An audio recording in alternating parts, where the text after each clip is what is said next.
হাইকোর্টের প্রধান বিচারপতির ডিভিশন বেঞ্চ নির্দেশ দেওয়ার পরেও শেখ শাহজাহানকে হেফাজতে পায়নি সিবিআই। বিষয়টি নিয়ে বুধবার হাইকোর্টের দ্বারস্থ হয় ইডি।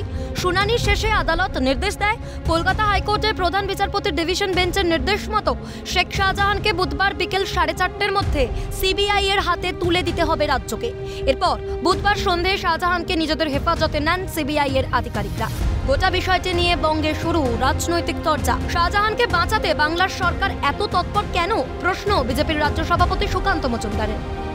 মুখ্যমন্ত্রী মমতা বন্দ্যোপাধ্যায় এবং তার প্রশাসনে শেখ শাহজাহানকে বাঁচানোর জন্য এই যে তৎপরতা, এর কারণ কি পশ্চিমবঙ্গবাসী কেউ বুঝতে পারছে না।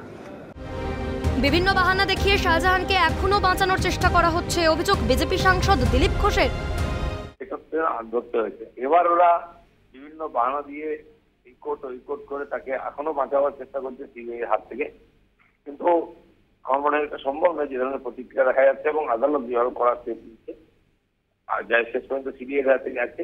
এবার দেখা যায় কি হয়, কিভাবে ওরা ট্রিট করে। এটা আদালতের বিচারাধীন বিষয়, মন্তব্য রাজ্যের মন্ত্রী শশী পাজা। अच्छा, पहली तो बात है कि ये कोर्ट में ये मामला चल रहा है, तो इसके लिए कि एक पार्टी के तरफ से कुछ कहना एक मामले के बारे में, मैटर के बारे में, पार्टी क्या बोलेगी, पार्टी इसको लेके कोई कमेंट्स नहीं है।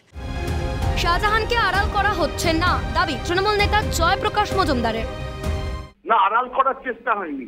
শাহজাহানকে গ্রেফতার তো করেছে রাজ্য পুলিশ, সিবিআই করতে পারেনি। সিবিআই কেও বলেছিল তোমরা পারলে করো, ইডি কে বলেছিল তোমরা পারলে করো, তারা তো পারেনি। 72 ঘন্টার মধ্যে হাইকোর্টের অর্ডারের 72 ঘন্টার মধ্যে গ্রেফতার করেছে রাজ্য পুলিশ। দুষ্কৃতীদের বাঁচানোর জন্য শীর্ষ আদালতে যাচ্ছে বাংলার সরকার, অভিযোগ প্রদেশ কংগ্রেস সভাপতি অধীর রঞ্জন চৌধুরী।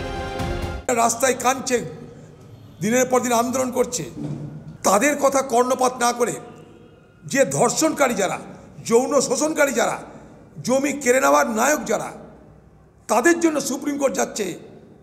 পশ্চিমবঙ্গের মানুষের পকেটের টাকা ব্যয় করে বাংলার মুখ্যমন্ত্রী। শেখ শাহজাহানকে আটকাতে মরিয়া রাজ্য সরকার, দাবি সিপিএম নেতা সুজন চক্রবর্তী। নির্দেশের পরেও সিবিআই এর হাতে দেয়নি, সুপ্রিম কোর্টে যে ধাক্কা খেয়েছে, কেন